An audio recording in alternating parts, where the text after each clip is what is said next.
Hey everyone, welcome back to another episode of the Libertas International Podcast. I think it's been a while since we released an episode, and I apologize for that. It's been a crazy time here at the nonprofit, and we're really ready to introduce you to our next speaker, our next interview.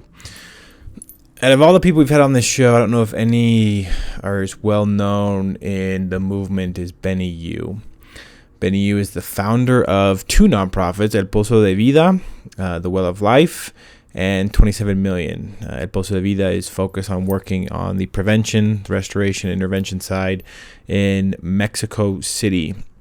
I first met Benny. He had me down in Mexico City back in 2016. We did a block party where they set up a block party. They go to the darkest places, the places where all these people are being exploited, and they set up these barbecues, play music, and offer support to the women there, disrupt the buying of sex, which is the whole point, disrupting the purchasing of sex, exploitation, and in Mexico City, that is not an easy place to do that. So he shares that story, shares a little bit about his life. He's the author of Painful Miracles, where he goes into detail on his story.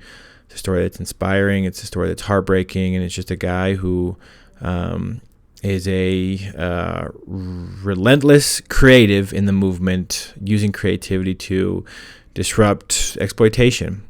And so I'm really excited that he's on here today. He's a good friend of mine. We met in 2016, like I said, and then life took us in different ways, and we actually reconnected recently in Austria at the United Nations, and it was awesome to see him again and to have him on this podcast. And I'm really excited about him sharing his journey with us. He gets very vulnerable. He gets very funny, which I think humor is a great way to really lower the tension that all of us feel when participating in this work.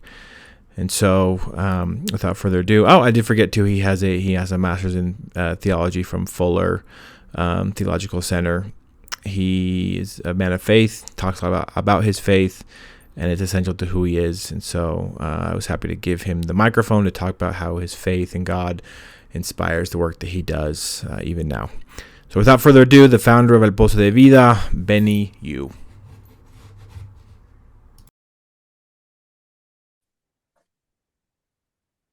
Benny, man, good to see you, man. How you doing? Doing great, man. So good to be with you, man.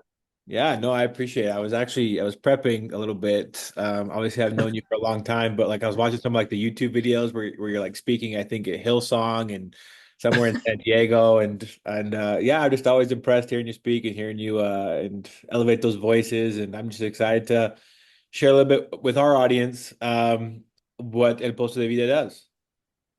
Yeah, I mean, first of all, thank you for the invitation and just being able to, walk with you, bro, and to see you throughout, like, I don't know, we've seen you in so many different continents and different contexts, just to see, first of all, also, the amazing things that, God has done in your life and how, you're reaching more and more people, those who are really like, broken, and giving you a platform to do that. I think that's really awesome.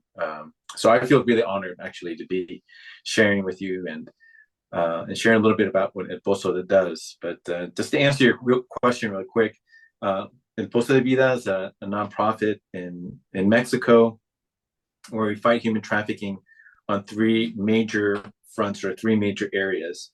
And those three major areas are prevention, intervention, and restoration. And the reason why we do that is we have a very holistic approach, a holistic model in our organization and also to the individual, right? So, and the example I always use for people to kind of get a better understanding of that, of what that holistic model is to imagine yourself if you're walking in the forest, you're walking down the street, you're walking in the forest by yourself next to a river, and you hear this baby crying, and you turn around, you see this baby floating down the river in a basket, right? What are you going to do? You're going to jump in, try to save that baby, right? And as soon as you save that baby, you hear another baby crying, and you turn around, you see another baby floating down the river in a basket, and another. and another and another and another. So eventually you're going to ask yourself a series of questions, right? What is happening, upstream? Um, who's going to help me rescue all these babies? Where are they going to? Why are they even in the water in the first place? And now I have, I don't know, 500 babies here.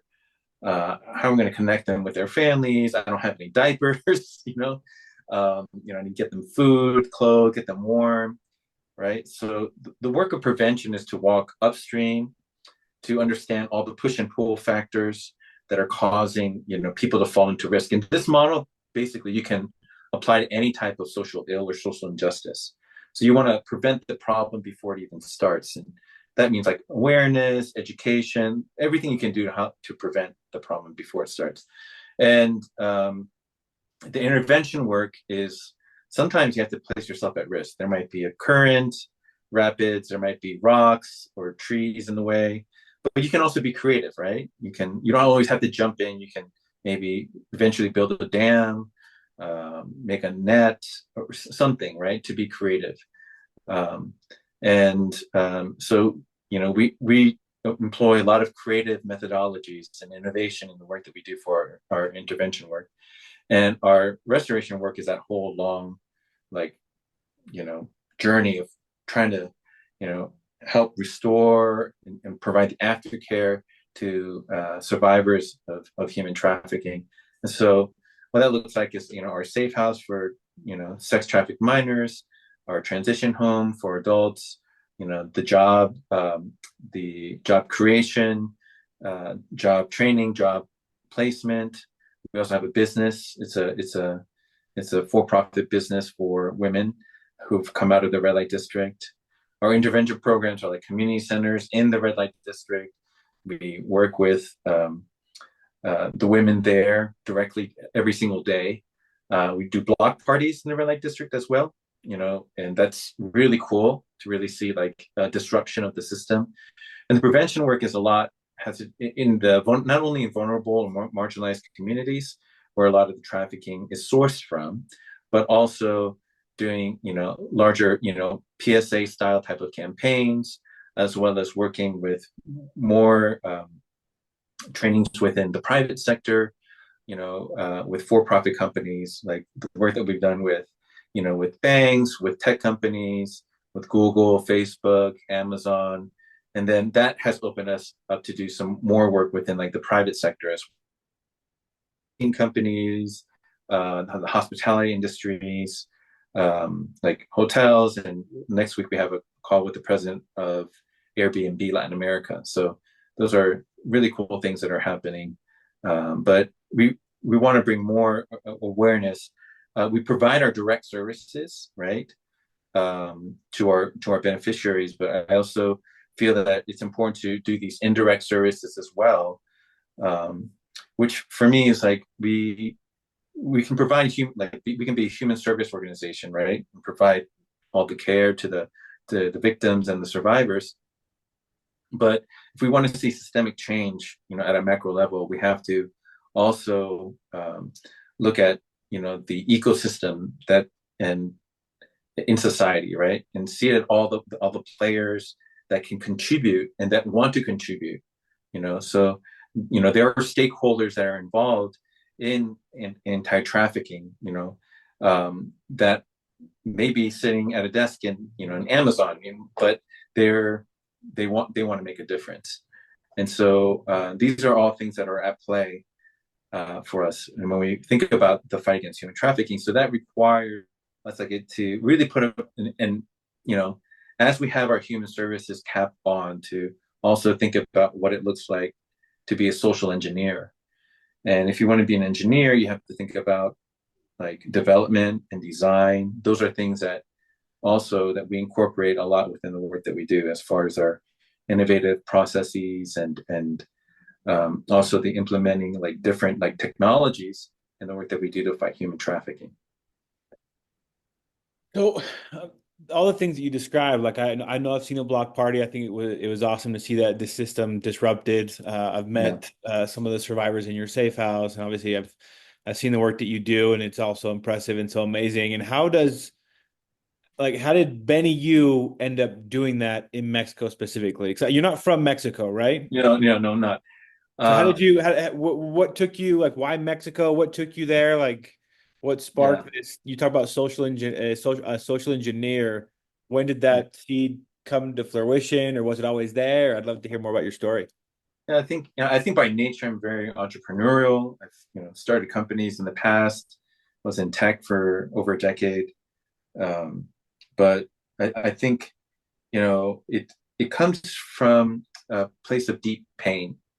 You know, to be really honest, when I was 8 and 9 years old, I was sexually abused and raped by my neighbor. He was my cello teacher, and so I kind of buried that memory, but in college it kind of resurfaced, and I went through a whole healing process and therapy. But at that time, I made this inner vow. I said, I'm my future kids, because I wasn't married at that point, but I said to my future kids, I'd make this like vow and promise, like they're not going to go through what I went through, you know. And so, fast forward, we actually came to Mexico initially to plant a church. So we were here. I was bivocational. I was still in the tech industry, and we came here. We were launched from another church in California, and we started learning about this issue of human trafficking from a friend of ours that was in London, and they someone from their community came here to Mexico to work with this women's coalition, and they started talking and sharing with us about this issue of human trafficking. And back then, it was in the early on days, and Kevin Bales and talking about 27 million modern day slaves, 8 to 11 million being children, and that many of them being sexually exploited. And I was like, God, how do we live in a world where that many kids, millions of kids, are being raped every single night, multiple times? And I don't know if you've ever done that before. You're just kind of like, you look at something, you're like, how is this possible? And you know, Doing it you're like, right now. God, Right now. yeah, yeah, like God, what's going on? What's going on? And he had that. I'm in that conversation with him, and he's like, Benny, you didn't go through that pain just to protect your kids. You went through that pain so it can become a platform to show my power to the world. And that was like a transformational experience for me, because I realized that, like, of course, this is on the early on days, but most of the people I know globally who have organizations that that fight human trafficking. I mean, there were no degrees out there back then, 10 plus years ago, 5 years ago, or however long ago. They're starting to come out with some degrees right now, but there was nothing that you can actually like. And even if you were a social worker, or if you had an MBA in nonprofits, you still like the complexity of human trafficking, and that it doesn't know any borders, and the level of trauma that the victims go through. I mean, there's no real like preparation that you can have, right? And most of the people I know are just kind of like out of a conviction in their hearts, and those are the people who are really making the biggest impact globally. And so we started El Pozo that way. We started with our safe house and our community center, and then the programs continued to grow after that. And from day one, we had a very holistic approach, and so that it grew little by little. And so yeah, man, that's just like that's a little bit of my story. But I think it's critical, because at first, to be honest with you, I was like, oh yeah, well, yeah, the abuse that I went through, the rape that was had gone on for like a little over a year, close to 18 months. That was like, I'm gonna be able to relate. And bro, to be honest, like the amount of abuse and the amount of like trauma is so much deeper, right? My wife, she does a lot of the therapy and the sessions with the girls, and And she says like, there's about, a typical person might have 7 to 12, maybe 15 like traumatic experiences to heal from, right? But the layers of trauma are over 90 for a typical, sex trafficked victim, and they're like 12 years old, and you're like, how is this possible, And so, yeah, it's a starting point for me, right, where I can relate, but I don't, I'm not trying to fool myself, right? I know how deep and how broken, the pain is, and that gives me like an enormous amount of uh, like I'm very a sobered approach to it, right? I'm not thinking, oh, just because I have lived experience, I that's not anywhere close to it. Where I really honor and respect like their process, you know. Well, thanks for sharing that, Benny. And we'll put a plug for your book in this in the podcast show notes too. I remember I ordered your book off Amazon a few years ago, Yeah, and I remember reading a lot about your story in that book. I was checking my library behind me if I had it like on my hand. I don't think I yeah. do, but um, No we'll worries. we'll add that in the show notes too. So I want to talk a little bit about Mexico. I was just this morning while I was reading the news and I saw that that there was a mayor who just had his head chopped off, Yeah, and we're having an experience now where a couple of survivors that are part of our family they tried to make it to the U.S. The mom made it, but the family was taken, kidnapped, and now are being held for ransom. I think $4,500 a person.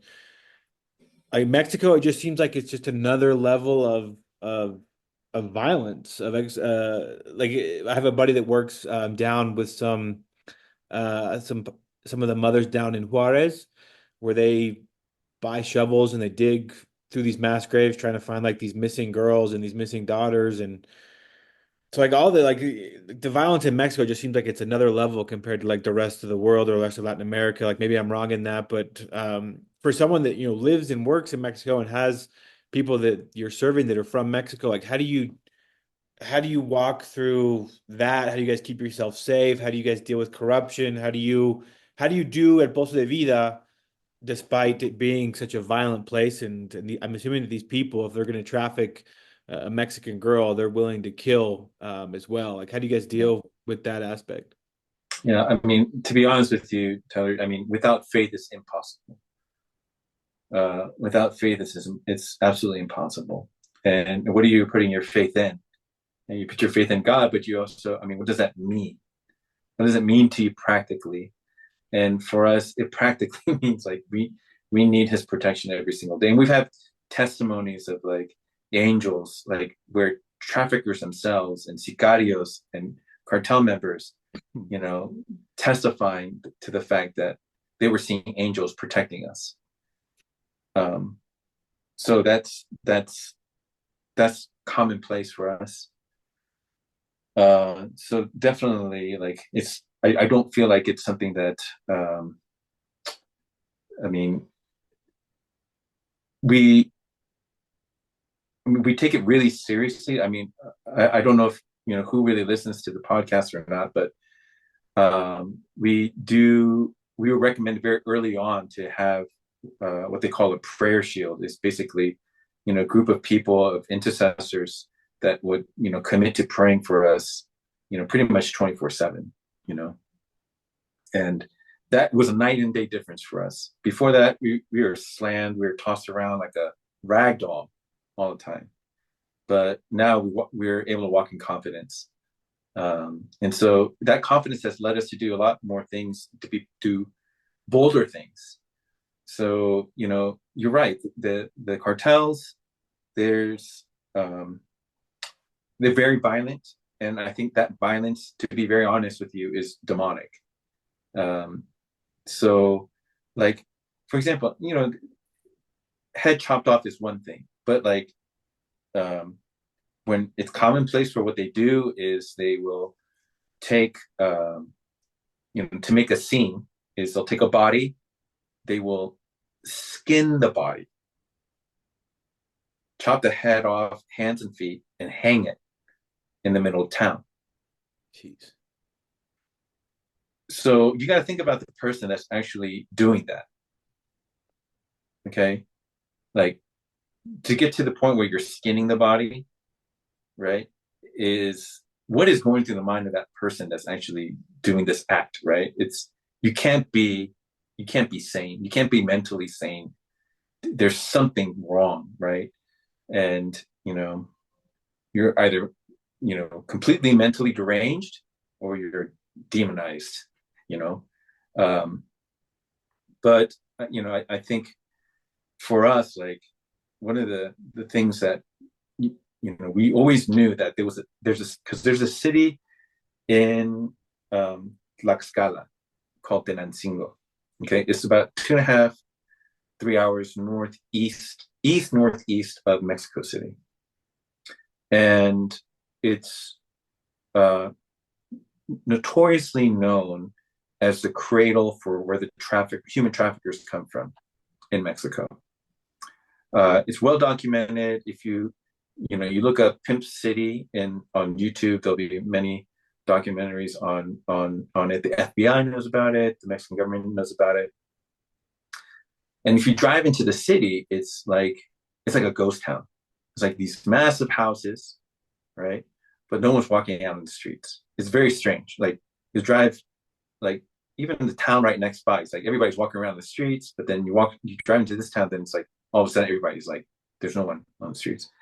Because most of the city, most activity happens underground, like literally underground, like tunnel systems. And the girls in the red light district, they tell us, like, yeah, that most of the city's underground. They're tunnels. They're even like lions and alligators that they raise there because they feed the bodies. They feed human bodies to it. Because they say if there's no body, there's no cadaver, then there's no crime.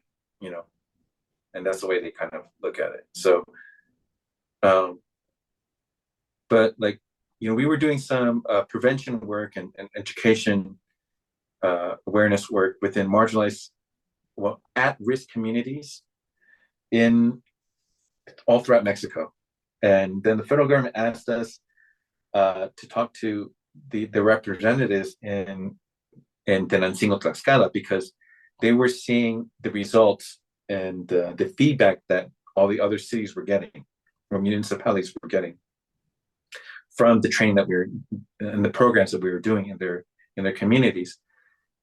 And so we were like, so we got on a call with them, and they're like, would you consider coming here? And we're like, whoa. And it's literally going to the lion's den. It's literally going like to try to chop, the head of the snake off, right? And we've been multiple times there, like creating a network there. And like, even the UN was writing our coattails to, do some work there. The principal of the middle school in the city has basically opened up a place for us, and this December we'll be launching our community center inside of that school.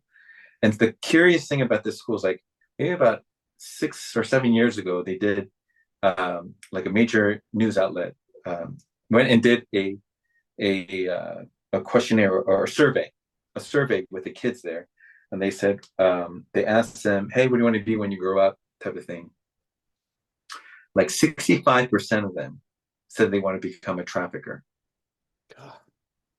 65. And so we were like, whoa, this is crazy. In that same school, we're opening up a community center. And the director or the principal of the school basically gave us a space that was kind of they're using for storage. And we're setting up a computer lab in there. So our approach is, how do we serve that community? how do we serve that community so that their young people and the next generation will probably want to be engineers, software engineers in the future. They'll want to be like programmers. They'll want to maybe become a YouTuber, or they want to do something in AI. They might want to do something different. And so it's kind of like a tech hub that we're creating there, in that space to really bless that community. Like, I'm hoping that within a generation we'll be able to flip those numbers, right? Yeah. What if the next Mexican Steve Jobs or next Mexican Bill Gates comes out of that city? Like, that's the type of thing that I'm thinking about and dreaming for. And so that's how we want to serve and bless that community, because I feel like you can take on an approach where we're like, oh, human trafficking is bad. You got, what are we going to do here to end it, right? And you can try to think about the short game and try to do it within like a year or something, and you might get lynched or your head chopped off and your body skinned and so on and so forth, right? Or you can really try to love that community and help find out what is beautiful about their community, and to really call that out. I mean, we do that for our other beneficiaries, right, in our safe house, but why can't we do it for those who are the traffickers as well?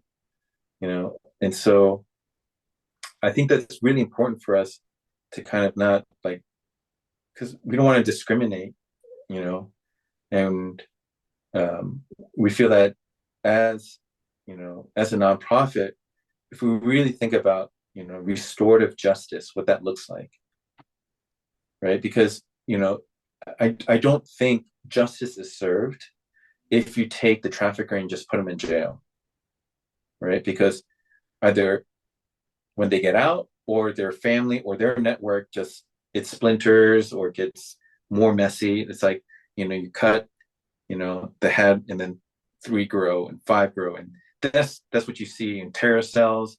That's what you see in trafficking networks. That's what you see in the cartels. That's what you always see, right? So, but how can you go at a deeper level and really help bring that transformation? And so, like, there's a book by Desmond Tutu, and he worked very intimately, with Nelson Mandela and the whole anti-apartheid, movement within South Africa. And the book's title is "There's No Future Without Forgiveness." Mm. And so essentially what he talks about is this restorative justice and kind of restoring the land or restoring community by forgiving each other. And I mean, the atrocities of apartheid are really like I don't, if you go really deep into history, it's so grotesque, right? But to choose to forgive. And so, like, for instance, if like a murderer that's in jail, that's continually like is a murderer and is like, they don't change their minds about it. Like they were glad that they killed a person, for instance.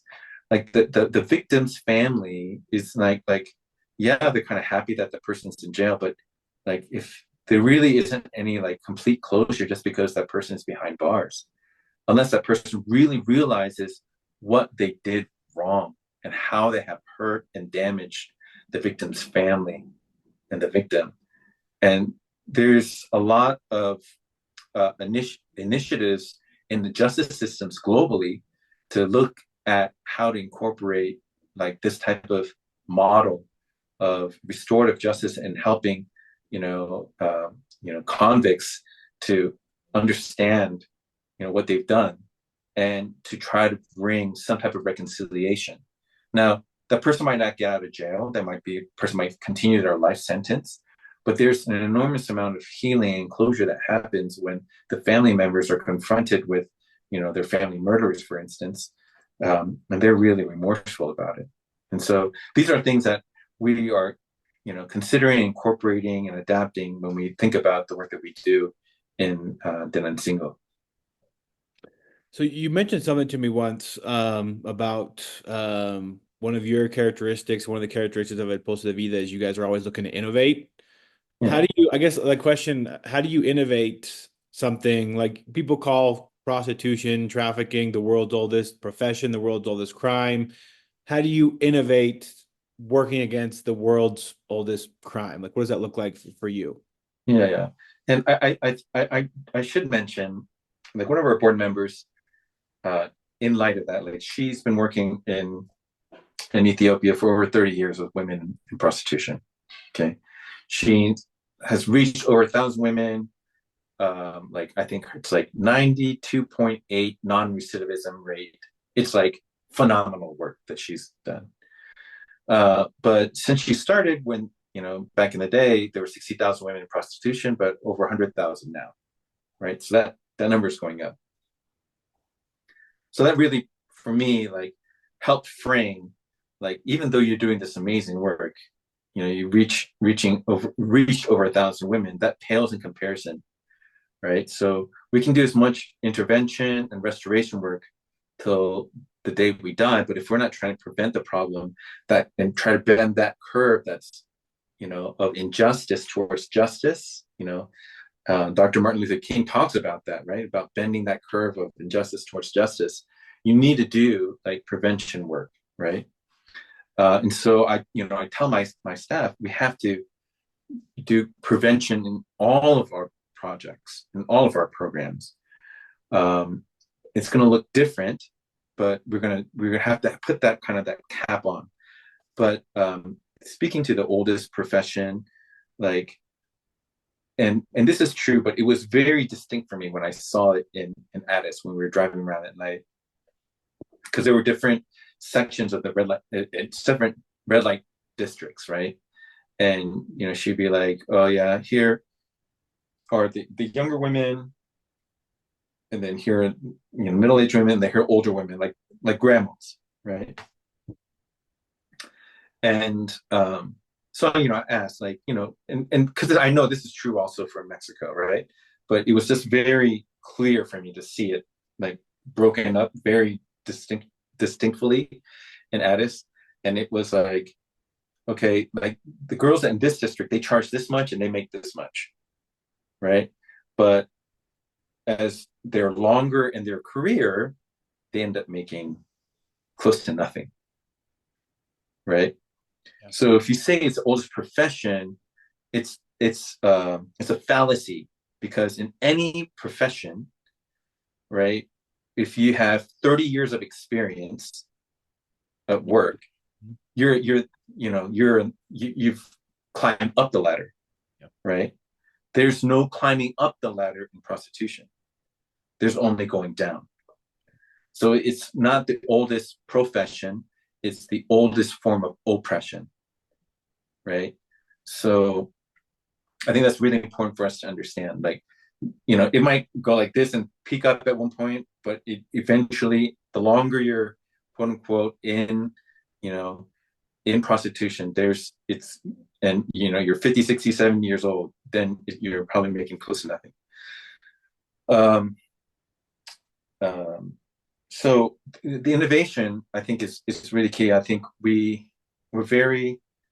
try to be as tech savvy as possible. We try to have a lot of young people on our team, and I've opened up a branch, an R&D branch within our organization. What we do is we throw things against the wall and see what sticks, and it's a lot of brainstorming, a lot of whiteboarding, a lot of just, like, thinking about things outside the box. We have people that are on that team that are just tech focused, like their background is in tech, and so that really gives us the flexibility to, like, and I let our team know, like, we're probably going to do this and it might not even work, but also give ourselves the freedom to fail. So that's the thing with innovation, right? With, you might try try to solve something, and it might take 1,000, 10,000 tries, but it's the 10,000 first that you're actually able to, make some breakthrough. So that's really built into our culture as an organization of like innovation and also the freedom to fail. So I get my last question as we're coming down time, Benny, is you talk about innovation. I can see how excited you get about that. You talk about just the people that benefit from it. Also, you also talk about like the traffickers and the culture of pimping that like an entire city has. In your bad days, which I'm sure you have a lot of bad days as well as good days, what keeps Benny going in the dark days to keep fighting the good fight? I honestly have more good days than bad days. I have very few bad days. Um, I think one thing is definitely about perspective. It helps incredibly because the more you expose yourself to everything that's going on in the anti-trafficking world, there's like, for example, there's tech against trafficking. There are all these tech companies that are doing things to fight human trafficking. And yeah, we can criticize like tech, like they're the platform that's being used to, propagate human trafficking. But there are individuals, there are people within leadership, there management, director levels, even VP levels of these larger organizations that are trying to make a stand, to make a difference. And a lot of their stuff is actually working. So, and plus, celebrating the victories and, celebrating, watching these girls, and because I think time has given us perspective.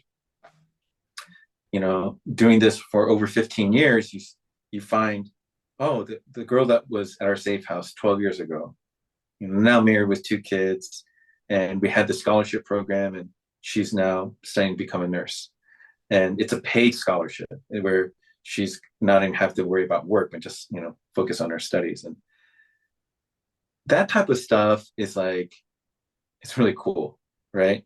And so, yeah, we see the 6-year-old that just came into, our safe house, that's a victim of child porn.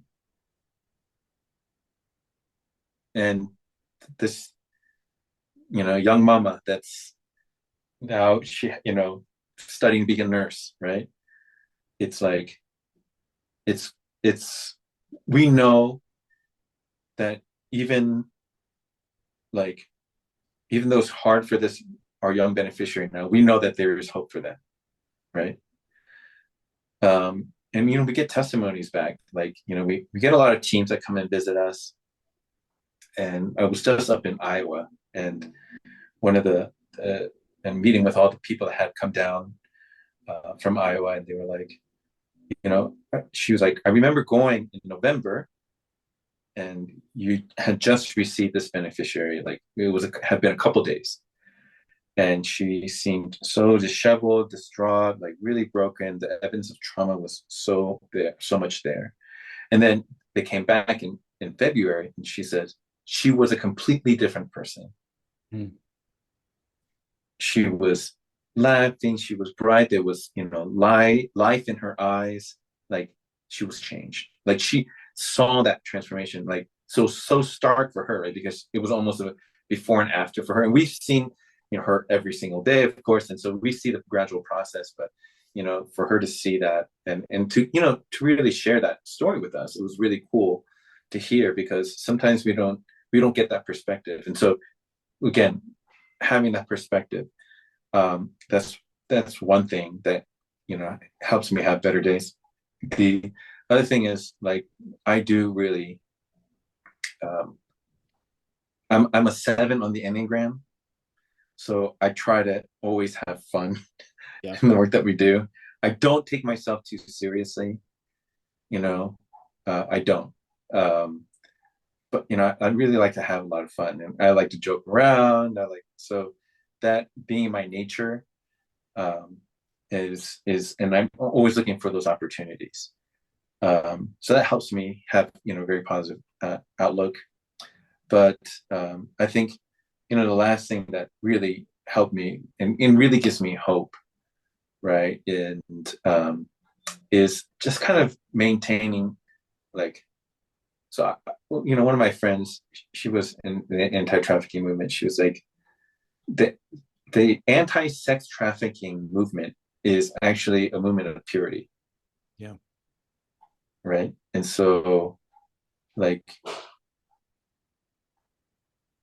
it makes sense. It's just clear, right? And it's not being prude, or it's not being, overly pious or anything like that. It's like, just like it's some nasty, murky, dirty stuff that's out there, and to stay clear of it. And when you do come in contact with it, what are you doing to ensure that you have good emotional and spiritual hygiene, right? Because you're going to come across it and you're going to get slimed, you're going to get pooped on.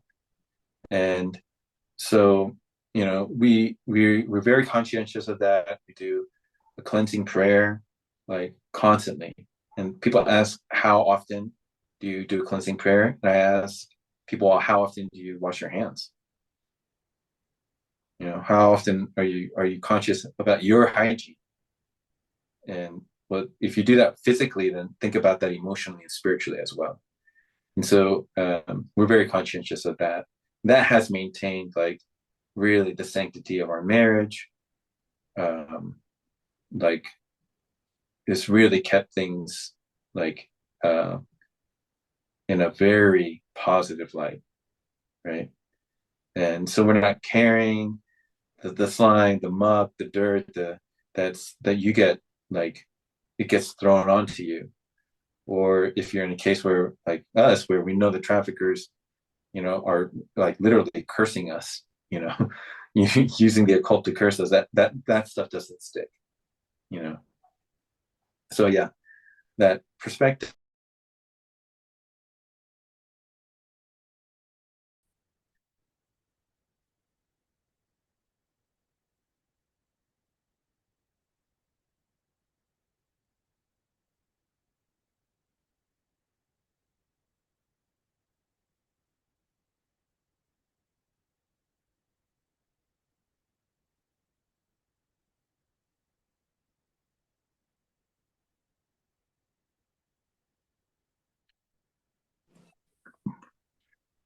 All right, bro. Sorry about All right, that. All no worries. right, so you were saying. Yeah, I think right where I ended is a good place to pick up from, or where you can pick up. Okay. Yeah, Yeah, yeah, that was your details on like what keeps you going. yeah, I mean, I really do feel like the laughter is like the best medicine, and laugh yeah, is an interesting way of like whenever I'm stressed, like if someone's intimidating a witness, or if someone is just doing whatever they're doing, throw on like Parks and Rec or The Office, or watch like some of that. What's that show, The Impractical Jokers? You ever seen that show? yeah, yeah, yeah. The And it just impractical jokers. Yeah, yeah, you're just like you just laugh, and it just like whatever issue you got going on just feels a little bit lighter. And so I think that's something that I can take into like my organization as well. Is I think we do take ourselves serious. And part of the way that I want to, just after talking to you, like incorporate company cultures in the company is obviously the work is hard and it's traumatic and it's long and there's things it's like as founders, like we have to do, like be the face, be the voice, be the vision, be everything in a lot of different ways, and be the blood, find the money. And I think if you have humor in it, it just makes it all a bit more manageable. yeah, definitely. And, yeah, it's a serious thing, but I think for me, that faith component is like, I do realize, like, it's as much as I want to change the world, like, I can't do that without love, and love actually comes first. And so, and I know that people I can't really change people. They have to make those choices for themselves, but I can love them. And when I love them, that really takes the burden off me if I'm not trying to change somebody, right? But really focus on how I can love them well. Well, I guess Benny, for my last question on the podcast is how, like, obviously, like I told you, like I did my background. I'd known you're a guy of faith forever, but I had never watched like some of your speeches or some of your sermons, like Yeah. sermons. Like how does someone that sees so much as you do, who has some of the most dangerous people on earth, if not the most dangerous, calling for your head, super pissed off at you, wanting you to not help these witnesses, not help these clients. How does someone that sees so much evil, injustice, and violence, how do you hold on to the knowledge of one, that there is a God, and two, that he's a good God that actually cares about what happens here on earth? Okay. That's a really big that's a big question. And so here I'll break it down as fast as I can.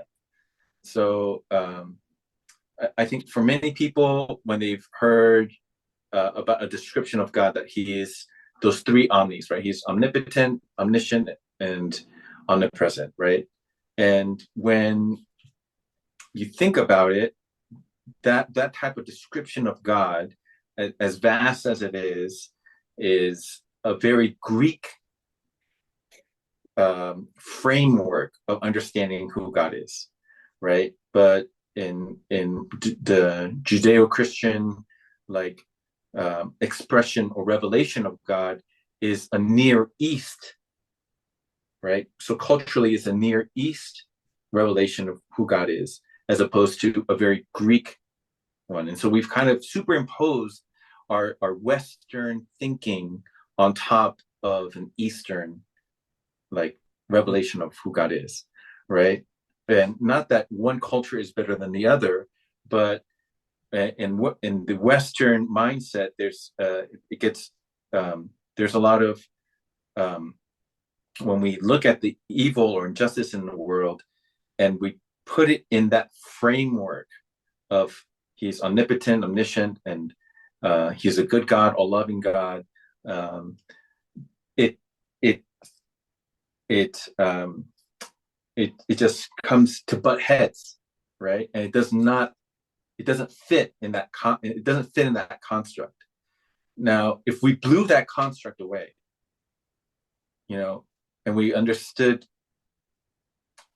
things in more of a narrative perspective with the ultimate sovereignty of God, which sovereignty is a different way of looking at it, and how God interacts and who he is, how he interacts with creation and who he is.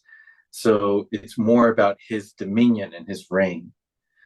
So, a king in his kingdom, may not make sure that everything is, working perfectly. It's not going to work perfectly, but he has the ultimate say. At the end of the day, he has the ultimate say. And it may not be at its, in the Judeo-Christian context, it's like at the end of, humanity, right? But there's also places where you see that happen. And so that for me is a whole, if you blow the Western constructs and frameworks out, and then you're able to kind of really see God and him being good and sovereign, even in the midst of evil, right? Even in the midst of darkness and brokenness. And I think for me, at a very personal level, I experienced that in my own healing process, right? But then I think one key thing that's really helped me develop that more and more is when I'm fully able to relinquish control. Because I think so many times we're like, oh, God is in control. So And I think that's the word that we use a lot, like control. Then, so if he's in control, then he's going to control what's good, what's bad, what happens to me.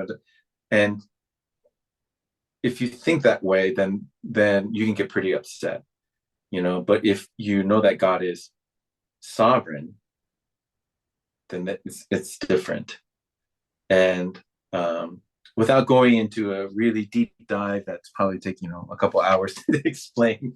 But that in of itself really helps me frame, you know, and still be able to positively incorporate my faith in the work that we do, even in the midst of so much, brokenness, pain, and evil and darkness. And so I think one like quote that my friend Patricia DeWitt, she shared, it's like, so in physics, right? In physics, like darkness doesn't exist. Darkness is the absence of light, right? Yeah. And so she says, light doesn't just dissipate darkness. It doesn't only dissipate the darkness, but it reveals all the colors. Okay. And so there's beauty that's being revealed when there's light introduced.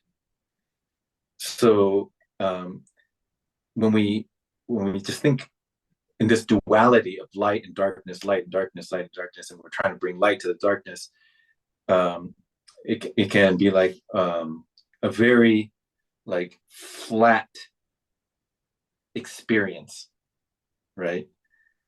But when you introduce colors, it becomes very vibrant, and they're angles and perspectives that we're not fully seeing if we're just thinking binary in the light and dark and this dualism. There's so much more beauty to be shown.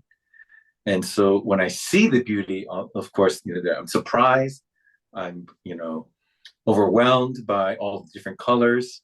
I'm like, it's like wow moments happen. And so I think we need more of those type of moments. And that's what, really keeps me. I want to continue to see all the colors. That's beautiful, man. I never thought of it that way.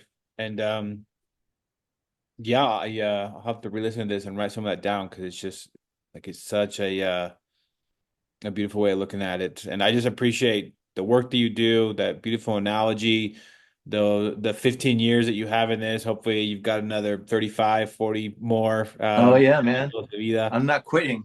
Good, man. Well, I hope you don't. I hope you keep on growing and keep on moving. And I'm just so thankful for you and God's influence in your life, and seeing you grow and you helping me grow. And I hope you'll come back on the podcast soon and continue to update us on how this Tech Academy in Pimp City goes.